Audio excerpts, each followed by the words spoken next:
नमस्कार, आप देख रहे हैं न्यूज़ के लाइव। 5 दिसंबर को राजधानी दिल्ली के जवाहर भवन से एक ऐतिहासिक खबर। द नेहरू सेंटर इंडिया का भव्य शुभारंभ। कांग्रेस संसदीय दल की चेयरपर्सन सोनिया गांधी ने किया उद्घाटन और कहा, नेहरू की विरासत को मिटाने की कोशिश जारी है। आइए आगे देखते हैं पूरा कार्यक्रम। कहते हैं कि जिस्म की मौत कोई मौत नहीं होती, जिस्म की मौत कोई मौत नहीं होती, जिस्म मिट जाने से इंसान नहीं मर जाते, धड़कने रुकने से अरमान नहीं मर जाते, सांस थम जाने से ऐलान नहीं मर जाते, होंठ जम जाने से फरमान नहीं मर जाते। जिस्म की मौत कोई मौत नहीं होती है। वो जो हर दीन से मुनकिर था, हर एक धर्म से दूर, फिर भी हर दीन हर एक धर्म का गमख्वार रहा। Some words by Sahir Ludhianvi ji on Nehru ji. May I request Shri Sandeep Dikshit ji to please come and introduce the Nehru Center.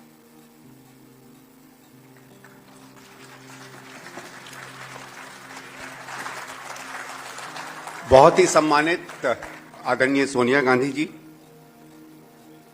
मेरे लिए सोनिया जी हमेशा प्रेरणा स्रोत रही हैं। लेकिन आज मैं ये बताना चाहता हूं कि जब हम लोगों ने तय किया कि एक थोड़ी सी औपचारिक शुरुआत इस नेहरू केंद्र की करनी चाहिए, तो हम सोच रहे थे कि किसको बुलाएं। बहुत लोग हैं, नेहरू जी पे विशेषज्ञ बहुत हैं, उसको जानने वाले बहुत हैं, लेकिन कुछ लोग ऐसे हैं जो अपने जीवन में उनको जीते हैं, जो उनके प्रति अपनी आस्थाओं के लिए लड़ते हैं और जिन्होंने देश को कई बार वापस नेहरू जी के कदमों की तरफ मोड़ा है। चाहे 1998 से उनका राजनीतिक संघर्ष रहा हो, चाहे 2004 और 9 में वापस उन सरकारों को लाने का हो जो वापस नेहरू जी की नीतियों को स्थापित करती रहीं, या उसके बाद से हम में जो भी लोग हैं जो उस भारत को वापस लाने के लिए संघर्षरत हैं, उनको हमेशा एक प्रेरणा देती रही हैं। मैं सबके साथ आदरणीय सोनिया जी का यहां बहुत दिल की गहराइयों से स्वागत करता हूं।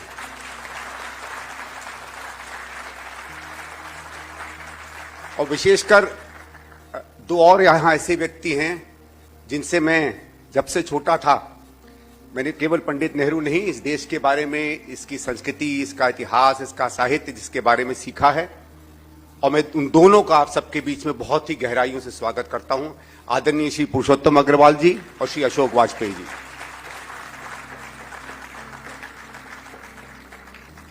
मैं थोड़ा संक्षिप्त में इस नेहरू केंद्र के बारे में आपको बताना चाहूंगा। सवेरे भी मैंने थोड़ा बहुत कहा था। आज से करीबन सवा साल पहले हम और कुछ हमारे एक तरीके सोचने वाले लोग जब बैठे हुए थे और देख रहे थे कि किस तरीके से एक वातावरण, एक माहौल बनता चला जा रहा है, उसकी बहुत ज्यादा व्याख्या करने में या उल्लेख करने में या उसकी बारीकियों में जाने की आवश्यकता नहीं है। आप सब इस बात को भली भांति समझते होंगे मैं किन चीजों की तरफ इशारा कर रहा था। तो थोड़ा बहुत पढ़ाई लिखाई में रुचि थी, थोड़ा बहुत आजादी के आंदोलन में रुचि थी, थोड़ा बहुत 70 साल जो इस देश को जिन्होंने संजोया है और बनाया था, उनके प्रति एक मन में भावना थी, और इन सब चीजों ने एक अंदर में एक कोताहल पैदा किया कि यार, जिस भारत में तुम जिए हो, पले बड़े हुए हो, आज अगर उसमें दरारें देख रहे हो तो कितने दिन कोने में बैठे रहोगे। हर व्यक्ति अपनी क्षमता से काम करता है, छोटी हो बड़ी हो, प्रकृति उसको जिस तरीके का मौका देती है उसमें वो काम करने की कोशिश करता है। तो हमने और मेरे कुछ साथियों ने, और उनका मैं थोड़ा सा परिचय आपको अंत में कराऊंगा, हम लोगों ने कहा कि एक ऐसा केंद्र, ऐसी जगह बनाई जाए जिसमें हम एक अपने प्रयास से उस जगह को खड़ा तो करें जितना हम कर सकते हैं, लेकिन उसमें वो ऐसा मंच हो जिसमें सब लोग आ सकें। और आज हमको हिम्मत पड़ी कि हम अपने कोनों से, जब हमने कहीं छोटे छोटे वीडियोस बनाए, नेहरू जी के बारे में हम लोगों ने शोध किया, नीतियों के बारे में चीजें पता की, कुछ हमने जिस तरीके की बातें सोची समझी हैं, शायद बाहर अगर आप में से किसी को मौका मिला हो, जो एक एग्जीबिशन हमने रखी है जिसने नेहरू जी की कही हुई बातें, नेहरू जी पर कही हुई बातें और नेहरू जी के जीवन से जो उनकी अद्भुत उपलब्धियां थी, ऐसी 70-80 के करीब विशेष चीजें हमने निकालकर बाहर प्रदर्शित की, तो शायद पहले इसका कम लोगों में ज्ञान था। मैं आशा करूंगा कि आज से शाम को जाते समय आप लोग जरूर उसको देखेंगे। हम लोगों ने अपने छोटे छोटे प्रयास किए। कभी ऐसे लोग जिनको जनता सुनना चाहती थी, उन्होंने हमें मौका दिया तो हमने कुछ वीडियोज भी बनाने की कोशिश की, कभी कभी कुछ चीजों को प्रकाशित करने की कोशिश की, और धीरे धीरे देखा कि बहुत बड़ा एक जनमानस है जो अपने देश को बेहतर जानना चाहता है, जो हमारी आजादी की धरोहर और उसके जो आजादी के आंदोलन के बाद जो प्रणेता रहे पंडित जवाहरलाल नेहरू, उनके भारत को और उनकी सोच को अभी भी सींचना चाहता है। उसको एक करने की हम लोगों ने एक बहुत छोटी, बहुत विनम्र कोशिश की है। आज इसलिए मैं ज्यादा भावुक इसलिए हूं क्योंकि हमारी छोटी सी कोशिश में भी कुछ ऐसे लोग आज मंच में आए हैं जिन्होंने अपने व्यक्तित्व से तो हमारी शोभा बढ़ाई है, लेकिन हमें वो आशीर्वाद और प्रेरणा दी है कि शायद आने वाले वर्षों में हम कोशिश करेंगे कि अपने भौतिक और मानसिक जो सीमाएं हैं उससे हम आगे बढ़ सके। माफ करिएगा, ये एक भावुक होने का मौका है और आप समझिएगा क्यों इस चीज से हम इसीलिए जुड़े रहते हैं।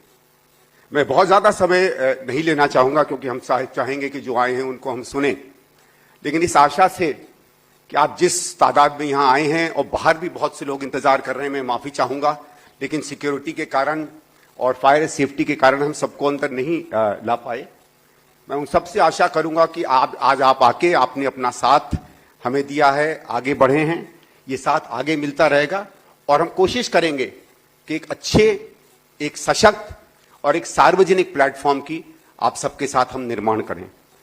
नेहरू सेंटर ने कुछ चीजें की हैं, मैं चाहूंगा उसके बारे में जिनको भी जिज्ञासा हो हम और चीजें आपको बता सकें, लेकिन हम चाहेंगे कि अगर आप नेहरू केंद्र को जाने तो उसके काम से जाने। वो काम हमारा नहीं है, वो उस तस्वीर का और उस तस्वीर के पीछे के व्यक्तित्व और व्यक्ति का है जो इस मंच को यहां सुशोभित कर रहा है, हमारे पहले प्रधानमंत्री पंडित जवाहरलाल नेहरू।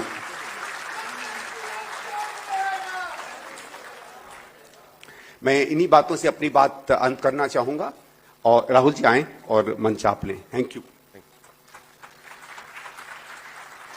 संजीव जी बहुत बहुत धन्यवाद। अब मैं गुजारिश करूंगा प्रोफेसर पुरुषोत्तम अग्रवाल जी से कि वो आकर सभा को संबोधित करें। प्रोफेसर पुरुषोत्तम अग्रवाल जी।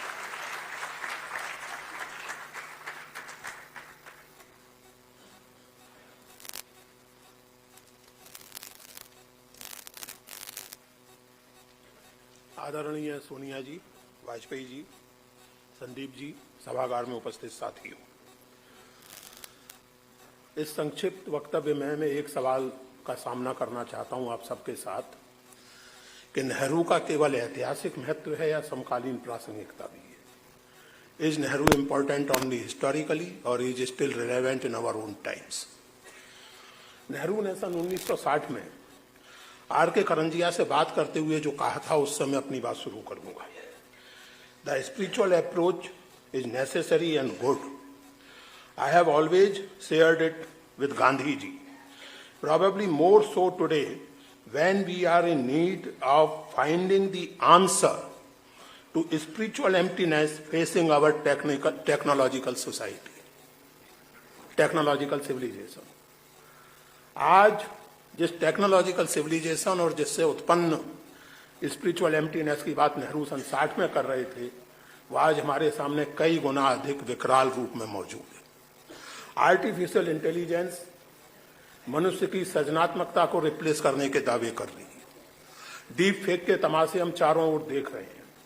गांधी जी की जो आशंका थी कि यंत्र मनुष्य को मुक्त करने के स्थान पर अपना गुलाम भी बना सकते हैं, वह आज हमारे सामने सच्चाई के रूप में सामने आ रही है। ऐसी स्थिति में ये बात इसलिए भी ध्यान रखने की जरूरत है कि बहुत से लोगों को ये गलतफहमी है और दुर्भाग्य से इस गलतफहमी का विधिवत प्रचार किया गया है कि नेहरू जो हैं वो बहुत ही क्रूड सेंस में मटेरियलिस्ट थे, स्पिरिचुअलिटी और रिलीजियसिटी से उनका कोई लेना देना था नहीं। वास्तविकता ये है कि नेहरू बहुत गहरे में भारतीय परंपरा की इस विजडम को जानते थे कि स्पिरिचुअलिटी और रियलिटी, मटेरियल रियलिटी इनके बीच में विरोध का नहीं बल्कि एक तरह का द्वंद्वात्मक संबंध है।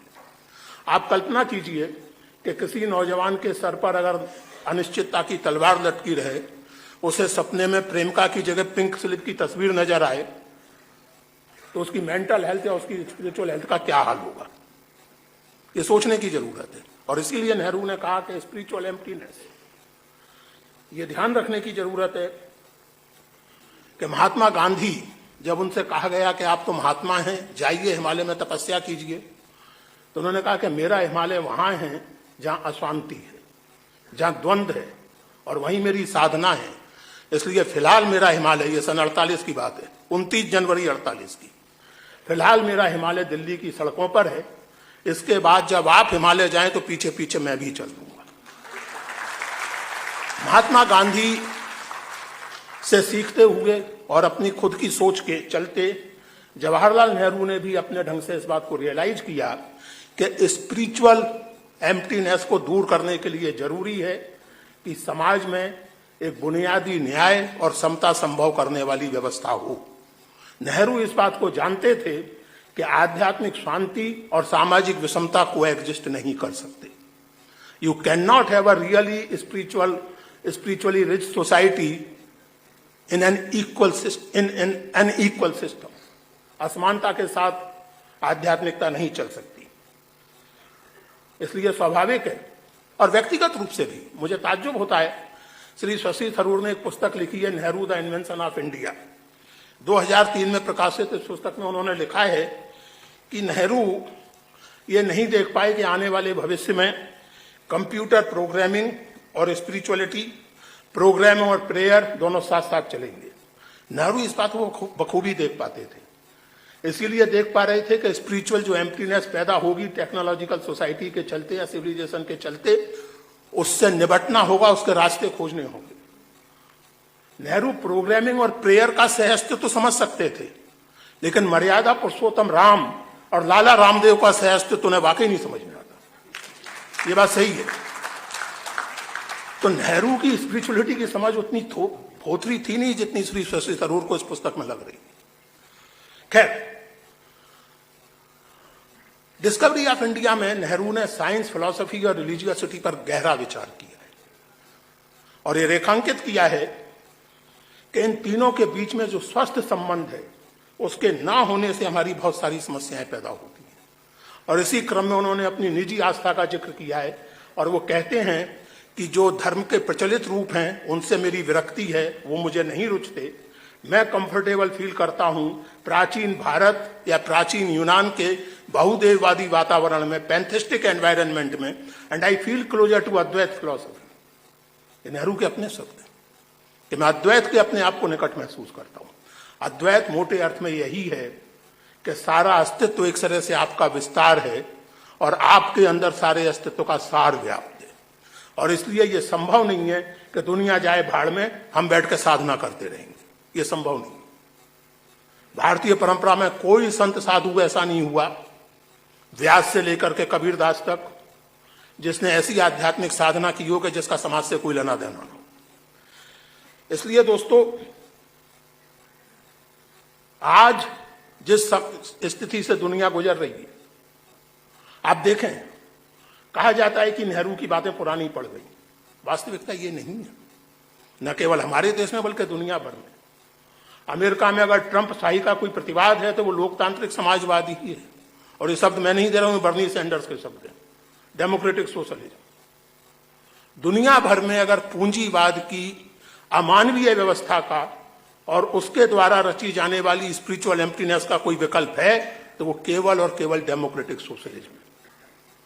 और नेहरू का सोशलिज्म इसी अर्थ में अनोखा था, इसी अर्थ में वो तीसरे विकल्प की बात करते थे और सही मायनों में करते थे कि दुनिया में रास्ते दो ही नहीं है, एक एक्सट्रीम इस तरह का और एक एक्सट्रीम उस तरह का, कि एक एक्सट्रीम में लिबर्टी है लेकिन इक्वलिटी नहीं है, दूसरे एक्सट्रीम में इक्वलिटी है लेकिन लिबर्टी एक आपराधिक शब्द है।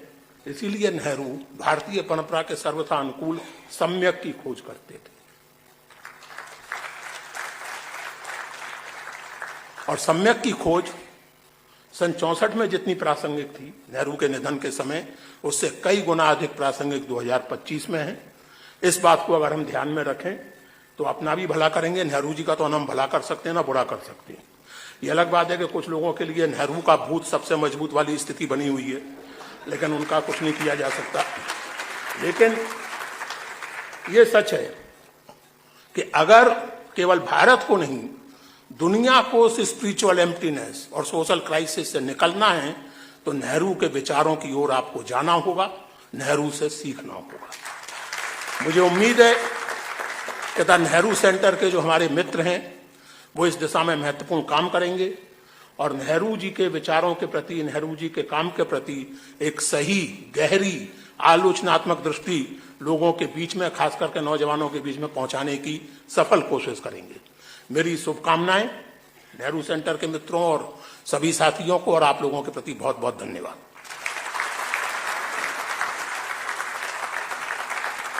आपका बहुत बहुत धन्यवाद प्रोफेसर पुरुषोत्तम अग्रवाल जी। अब मैं गुजारिश करूंगा कि डॉक्टर अशोक वाजपेयी आए और कुछ शब्द हमें बोले।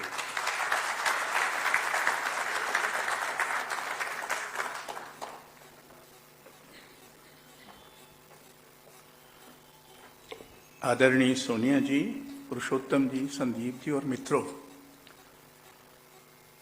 मैं उन भाग्यवान बूढ़ों में से एक हूं जिन्होंने जवाहरलाल नेहरू को कई बार देखा था। वाह।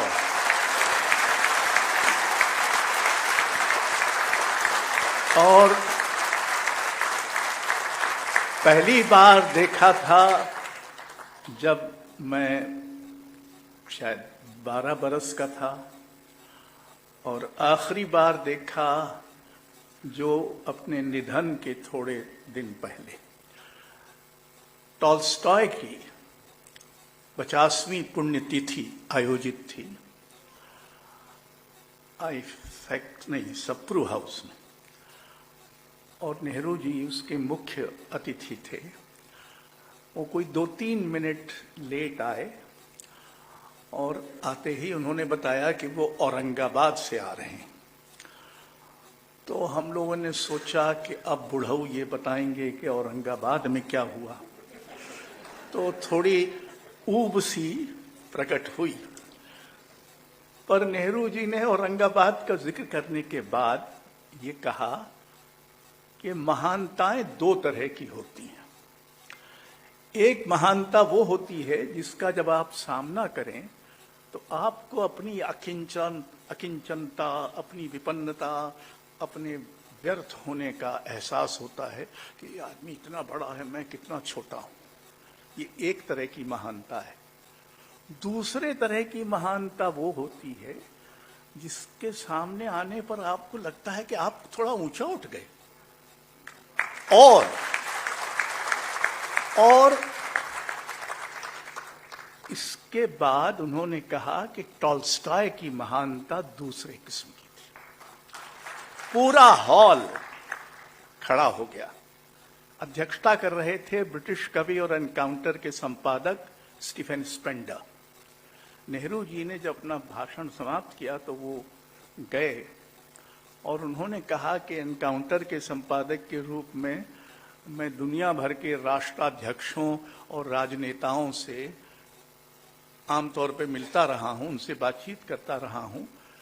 संसार में इस समय ऐसा कोई राजनेता नहीं है जो टॉल्स्टॉय को ऐसी श्रद्धांजलि दे सके।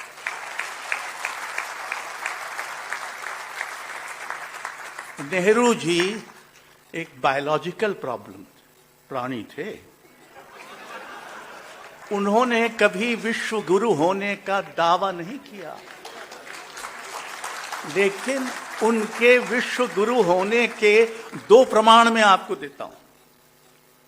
बोरिस पास्टरनाक, रूसी महान लेखक, डॉक्टर जिवागो, कुछ लोगों ने पढ़ा होगा, उनको नोबेल पुरस्कार मिला। सोवियत संघ इससे नाराज हुआ। आज रूस के वो यही हैं, तो नाराज हुआ और उसने इजाजत नहीं दी बोरिस पास्टरनाक को स्टॉकहोम जाके नोबेल पुरस्कार प्राप्त करने की। और उनको देश निकाला देने की कार्रवाई शुरू हो गई। इस पर लंदन में एक कमिटी बनी इन डिफेंस ऑफ बोरिस पास्टरनाक, जो स्टीफन स्पेंडर और ऑल्डोस हक्सले ने बनाई, और नेहरू जी से आग्रह किया कि वो उस समिति के अध्यक्ष बने। नेहरू जी राजी हुए।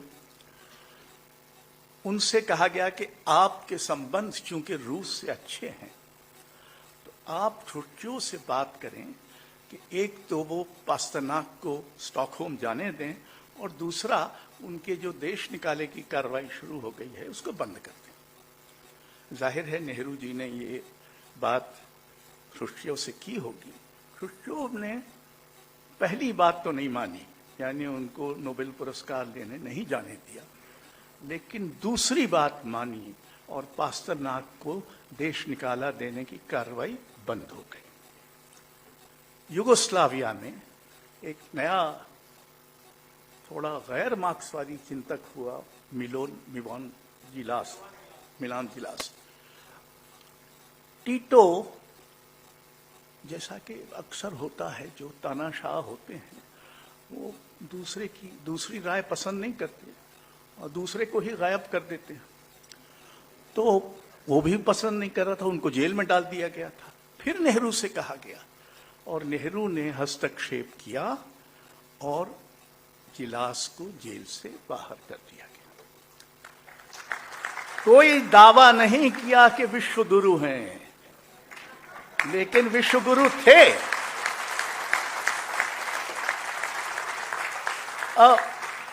नेहरू जी की जो पूरी मानसिकता है उसमें तीन बातें एक साथ हैं।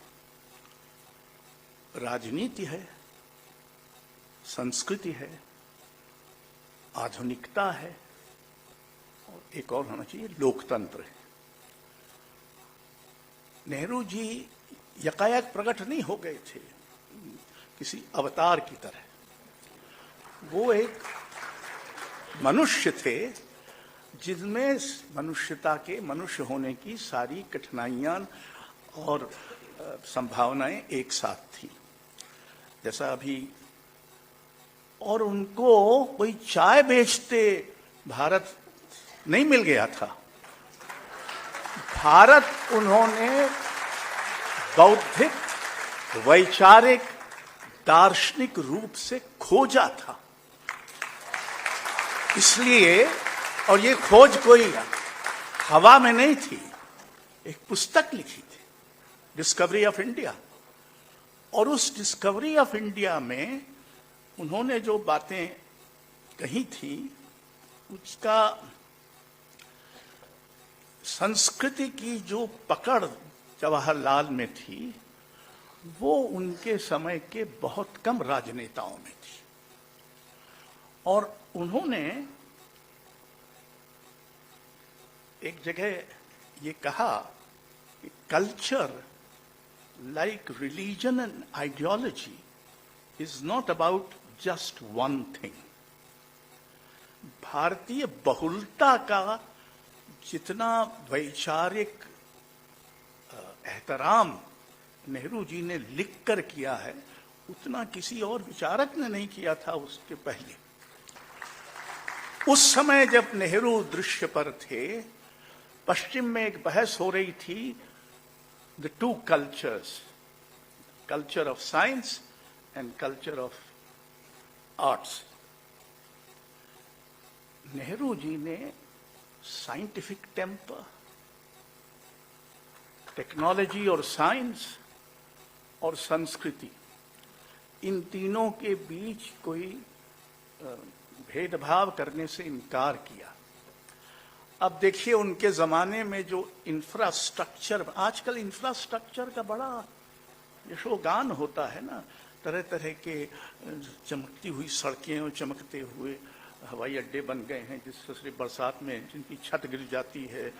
और हमने एक ऐसा मंदिर बनाया है जो पहली ही बरसात में चूने लगा, ऐसा रामपथ बनाया है कि उसके पहले बरसात में ही उसमें 20 या 21 स्पॉट होल हो गए। पुल ऐसे बनाते हैं कि हर सप्ताह एक गिर जाता है। ऐसे इंफ्रास्ट्रक्चर के जमाने में याद करें कि जवाहरलाल ने आईआईटीज बनाए, एटॉमिक एनर्जी कमीशन बनाया, स्पेस रिसर्च ऑर्गेनाइजेशन बनाया और साथ साथ 3 राष्ट्रीय अकादमियां बनाई, साहित्य, संगीत, नाटक और ललित कला। नेशनल बुक ट्रस्ट बनाया, फिल्म इंस्टीट्यूट बनाया, नेशनल स्कूल ऑफ ड्रामा बनाया। ये सारे एक साथ बने, यानी विज्ञान, संस्कृति, इन दोनों में कोई भेदभाव नहीं किया गया। और वो मैं आपको याद दिलाऊं कि ऑक्टेवियो पाज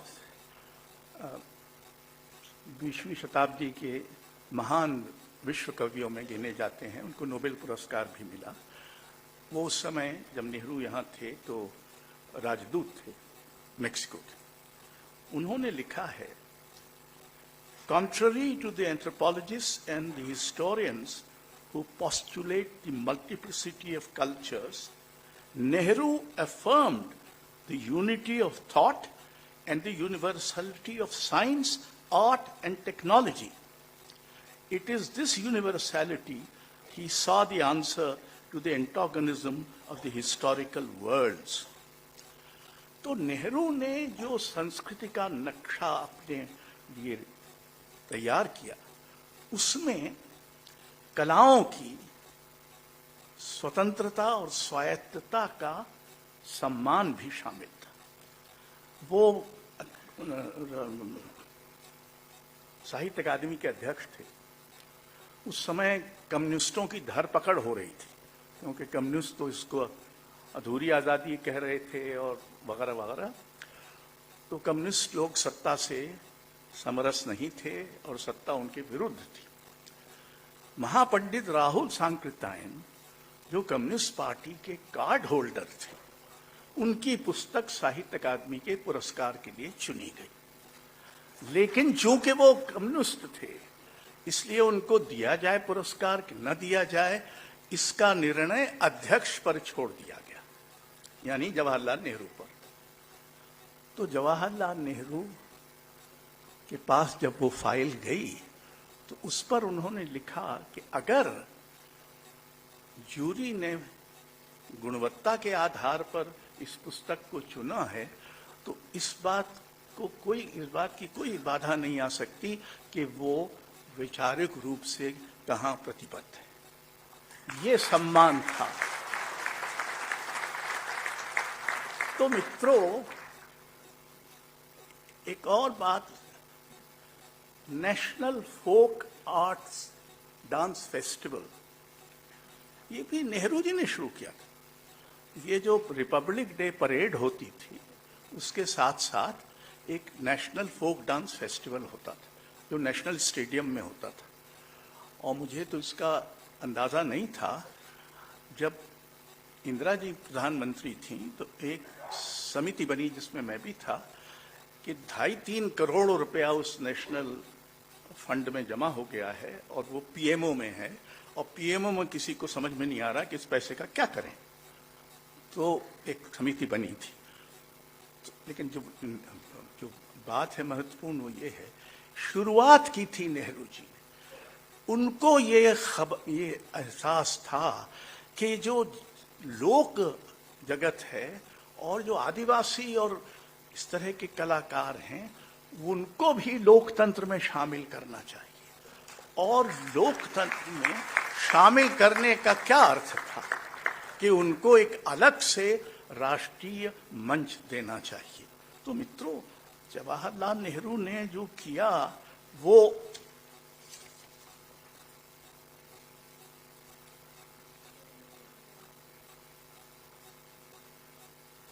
एक आखिरी बात, क्योंकि किस्सा कहानी लोगों को ज्यादा अच्छा लगता है ना, विचार से वैसे भी आजकल अरुचि हो गई है, न कोई विचार करता है न विचार सुनता है। तो आखिरी में आपको एक प्रसंग फिर सुनाता हूं। ये प्रसंग है MS सुब्बुलक्ष्मी की संगीत सभा। उन दिनों राष्ट्रीय सुरक्षा कोष की धूम थी। चीन ने हम पर आक्रमण कर दिया था और नेहरू जी के ये आखिरी दिन थे, एक तरह से वो 1-2 बरस बाद ही उनका देहावसान हो गया। तो सुबुलक्ष्मी का ये आईफेक्स जो पासी है, इसकी संगीत समारोह, इसमें वो गा रही थी। और सुबुलक्ष्मी जो थी वो बहुत गौरवर्णा थी और तमाम बहुत संपन्न थी, तमाम हीरे जवाहरात से लकतक। नेहरू जी आए, चुपचाप सामने एक सीट पर बैठ गए। जब गायन समाप्त हुआ तो आयोजकों ने घोषित किया कि नेहरू जी सुबुलक्ष्मी को फूल देकर उनका सम्मान करेंगे। जब तक नेहरू जी उठकर वहां पहुंचे तब तक सुबुलक्ष्मी ने अपने सारे जेवर उतार लिए थे और अपनी अंजलि में ऐसे उनको भेंट कर दिया। नेहरू जी ने कहा, I am only a prime minister, you are the queen of music.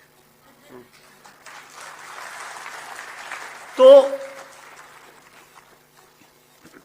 Nehru के रूप में एक ऐसा व्यक्तित्व हमारे पास है जिसको हम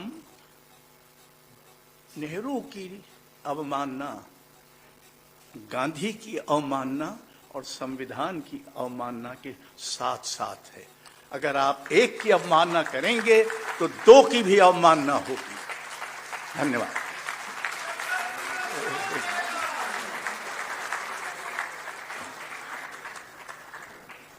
बहुत बहुत धन्यवाद doctor Ashok Vajpayee ji.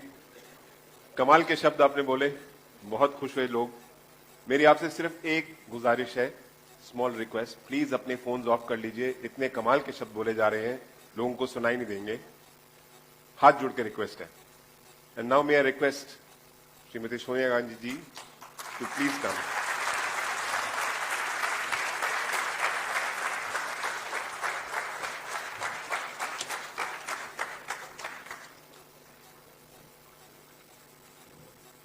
Professor Purushottam Agarwal ji, Shri Ashok Vajpayee ji, Shri Vijay Mahajan ji, Shri Sandeep Dikshit ji, distinguished guests, friends.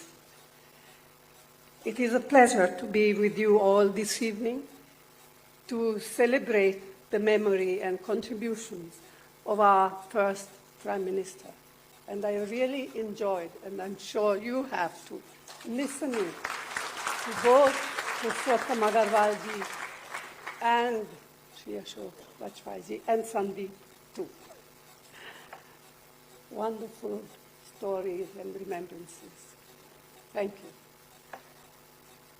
Jawaharlal Nehru was the prime architect of the modern Indian nation state. His was a life anchored firmly in parliamentary democracy. He had a steadfast belief in planned economic growth, a profound commitment to the development of scientific temper, alongside the development of scientific and technological capabilities. To him, secularism, in which he firmly believed, meant above all the celebration of India's many diversities while strengthening its fundamental unity. His legacy continues to shape our everyday lives. Decades have gone by since his time, but he continues to serve as a beacon light to millions of our countrymen and women.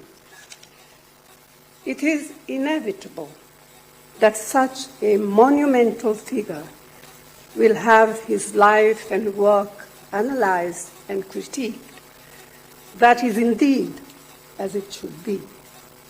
Although the temptation to divorce him from his times and the challenges that he had to face, and to look at him devoid of the historical context in which he functioned, has become quite widespread.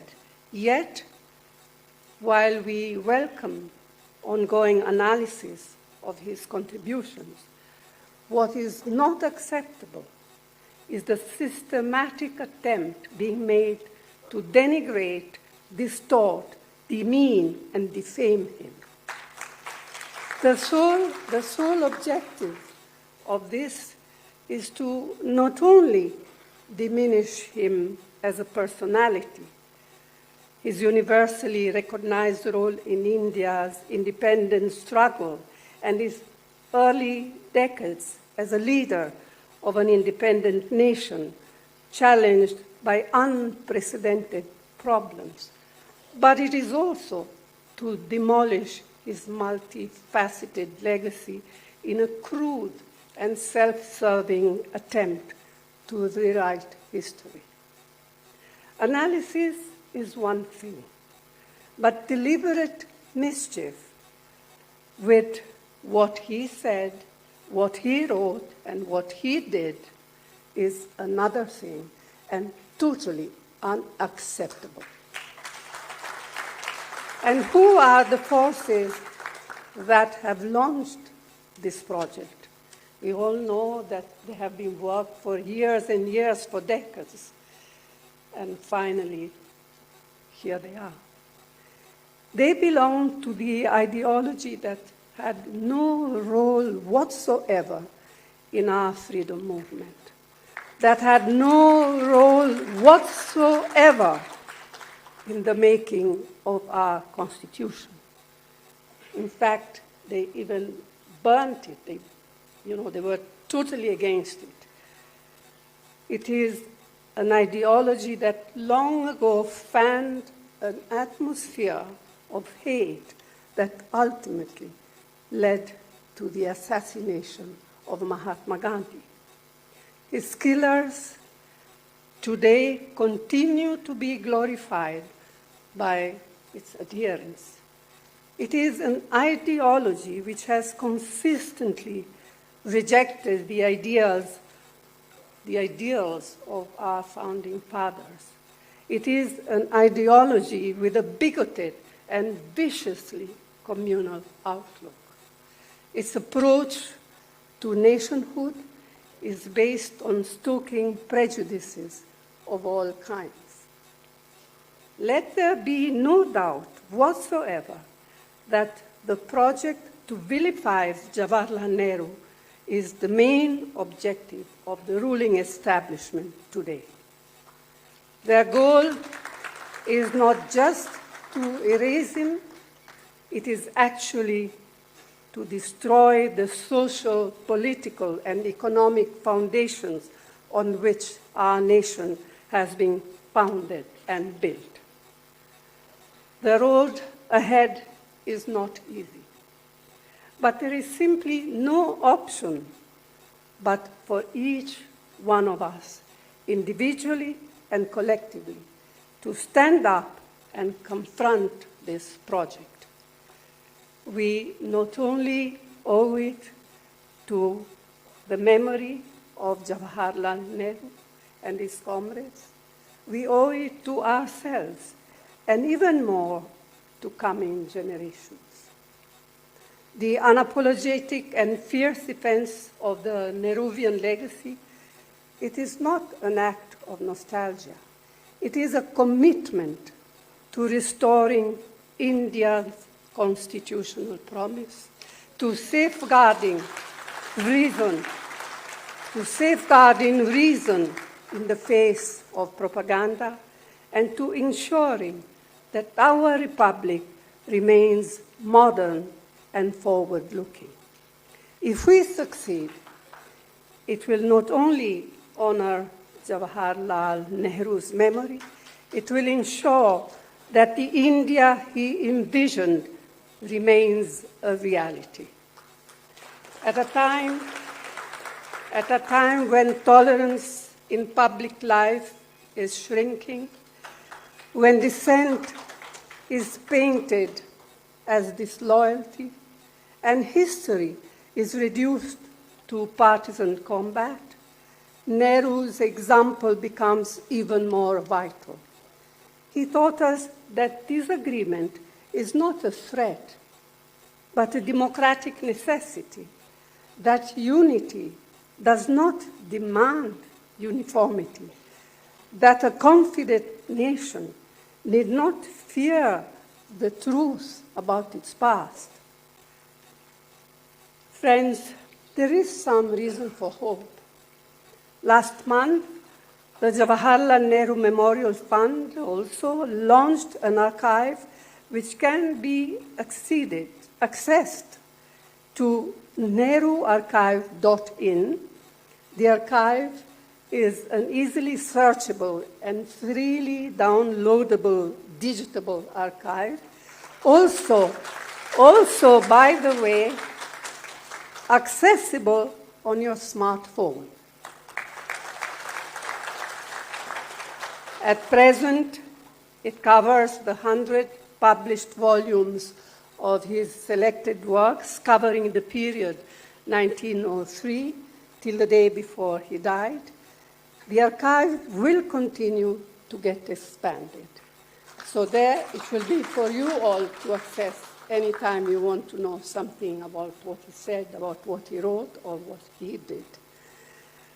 So Sandeep Dixit's initiative, which has brought all of us all here this evening, is another sincere attempt to take on this challenge of rescuing Nehru's from the web of deception.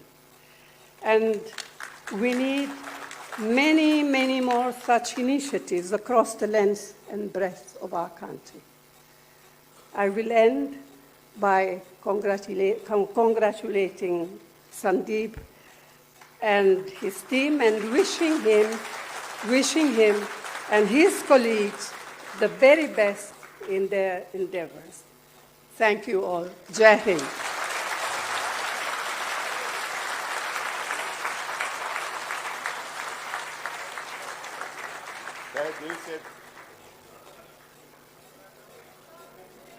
तहे दिल से धन्यवाद आपका श्रीमती सोनिया गांधी जी. I would now like to call on stage Middat Samra and Mansi Singh. Vajpayee ji का अभिनंदन करिए.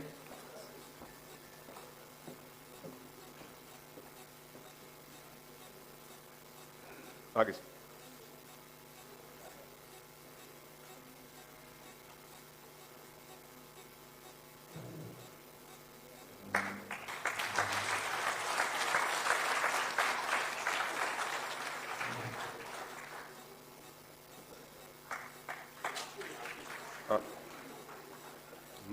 Mansi Singh and Middat Samra.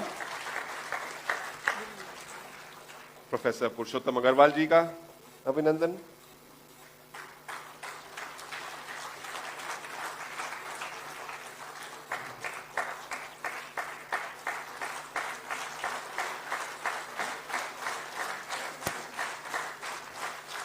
And Shri Belaya, please come on stage and felicitate Mrs. Sonia Gandhi ji with Middat and Mansi.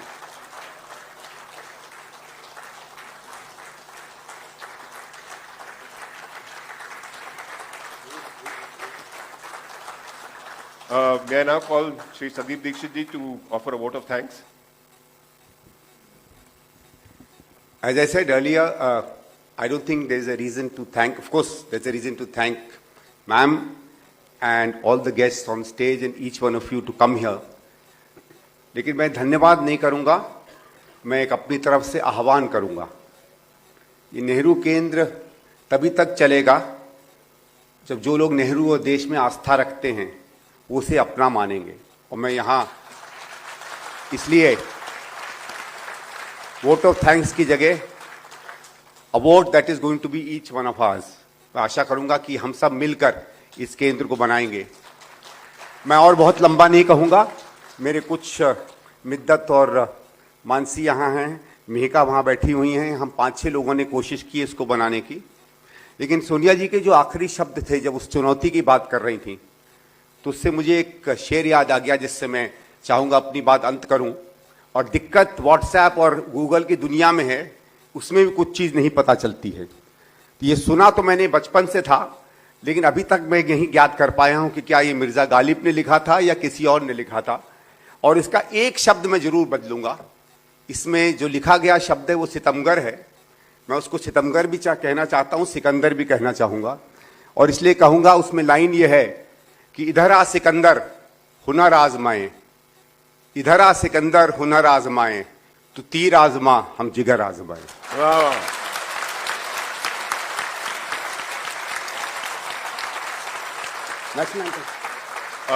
May I request you all please stand for the national anthem?